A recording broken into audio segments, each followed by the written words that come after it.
What's up, guys? And as you can see, this video is going to be on my Savannah, because I have been going through other people's YouTube videos on Servals and Savannahs and reading their comments, and they've been getting some questions about permits and stuff, and if they're able to be handled well, and if they're good with kids and all this other stuff, and care. And I guess I'm just going to start with care because I'm going to jump right into this video.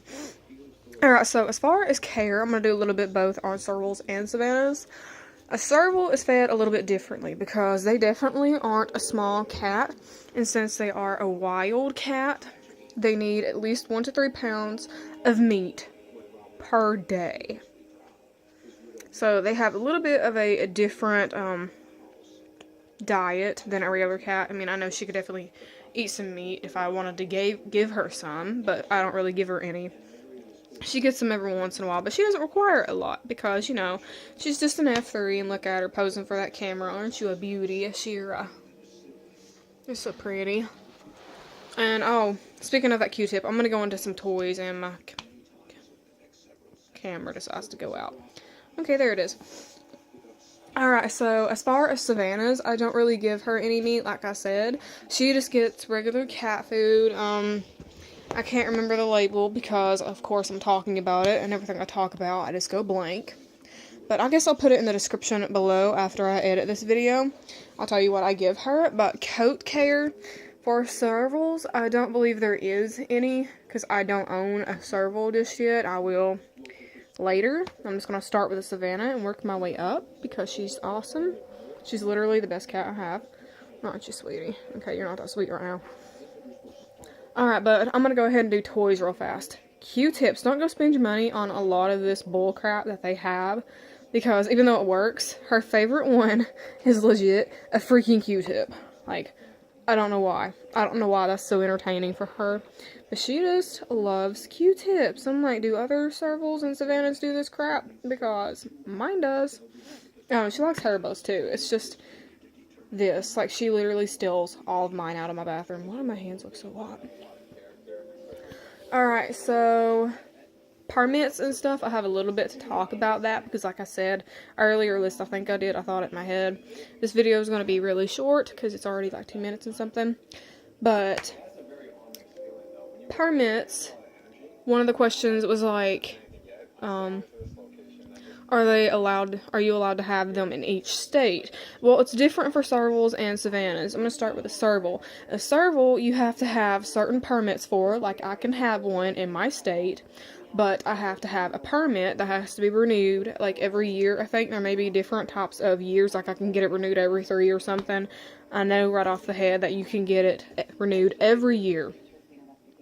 Because if you don't, then, unfortunately, if they find out that you have that cat, and you haven't paid it your thing, which I believe can be up to $1,000. I can't really remember how much it is here, because I look at this crap a lot. I just haven't looked at it recently. But I'm pretty sure it's $1,000 for the permit to have that cat, or possess anything illegal around here. Until you get that thing, until you get the permit to have it, it's illegal to have her here. Savannahs, however, in the state of Tennessee, it doesn't matter if it's an F1, if it's an F2, it's an F3, I can have one. This is why I'm not getting in trouble by having a Shira. She's obviously legal. Now, if I were to move to Georgia, Nebraska, or Hawaii, or certain parts of certain counties around here, I don't know if there's any where I'm at, I just know there is in other places, they're totally banned, because it doesn't matter if it's an F2, if it's an F3 in Georgia, I think. I'm pretty sure all categories are totally banned because they're seen as a wild animal and could be potentially dangerous. But look at me. Tell me if she's dangerous. I mean, I know she's done some crazy crap. I know she's small and stuff, but she's done some damage to me. I just can't show you. But, permits, I've talked about permits. There's not much to say about permits. It's pretty much, a lot of people just don't like having them, don't like the thought of you possessing a wild animal. They think wild animals should be in the wild. I don't think they're totally that crazy. I mean, look at her. She probably could live. I don't know. She's just a sweetie. I mean, she wouldn't attack me intentionally. I mean, she's only done it like once, but it didn't last very long. I got her to quit. But obviously, okay, so I think the biggest problem with older people when they have children is are Servals and Savannahs safer. I do not recommend, if it is a younger child, around 6 or 7 and younger, to go off and get a Serval. I do not recommend that because, like I said earlier, these are very wild animals. They're going to attack that kid because they're probably going to potentially see it as food, especially a baby. I definitely would not recommend having one in the same room, let alone leaving it. I mean, you don't need to be leaving a dog with a baby, let alone a big cat that's from Africa that knows how to kill more than a dog does. Even though it was raised in captivity, probably. More than likely it was raised in captivity with a breeder that knows what it's doing, but anything can happen. I mean, she could probably do something to a baby. She's got a little death bite on her. Just her playful bite hurts. And her claws are actually even different than a regular cat. They're very narrow and they point out like that. So when she like scratches me, it's hard to get her out. Like, she's ripped my skin off before because I couldn't get her off. Let me think. What was next? Oh, Savannah's. Okay, Savannah's I definitely would recommend. I don't think she would do any damage to a baby because she's such a sweetheart, but you know how all cats are. They're all different personalities. They're different everything. I mean, I would say an F2 or a 1, especially a 1, they're closer to the Serval, and I will get to those percentages in just a minute. That'll probably be my last part of this video. But I think the higher you go, the more danger you have of potentially causing that kid to be hurt, especially if they don't know how to handle this animal, and they do something this animal isn't very happy with, then yeah, they could hurt them, and I would hate to see that happen, so I'm just gonna, like, warn you guys now, look out, these cats are dangerous, some of them. I don't think she would do much. I mean, she might. We don't have any babies or younger kids. Alright, so percentages. An F1, the reason I say the higher it goes, the more dangerous it goes, because the Serval is 100% wild. I mean, it's the Serval. So when you breed one with a domestic house cat, the F1 would be about 95. I mean, it could be 100. No, it couldn't be 100%. I think it's like 95% to 75% on the first F1. On the F2, I think it's 75% to 35. I think it goes as high as 35. And then an F3, which is, where'd she go? I'm not even watching her. Okay, so an F3, come here, baby. Alright, so an F3 would be 35 or 25. I can't remember. 35 or 25 to 10%. So she doesn't have a whole lot in her. But what she does have definitely reflects in her coat. I'm just going to throw that on you. Ow. That hurt. Just what little she did, that hurt.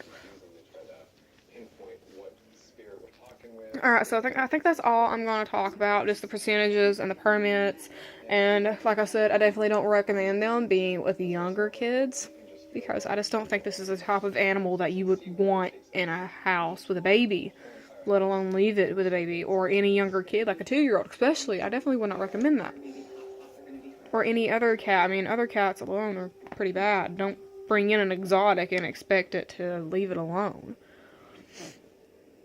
That's just in their nature. I mean, I don't think she has much because she's only 25 to 35%. Hand me that. I don't know if there's anything else I need to talk about. I think I'm done. What have you done to that Q-tip? Alright, so as always, like, share, and subscribe, and I definitely will be doing another video, because I have noticed you guys really love Ashira, and I do too, and I can definitely do some more videos, like more specific care videos. I can look into it more than what I am now. I need to put the camera down. So you want to give us a goodbye, Shishi? Huh? Meow? It's a meow. Oh, another thing. This is just a really cute fact about her. Her meow is not like a normal meow. For, like, bigger cats, they definitely have, like, a lighter voiced meow. And hers definitely is. And she'll do, like, a dove call. Like, it's the funniest thing ever. And she'll bark like a dog.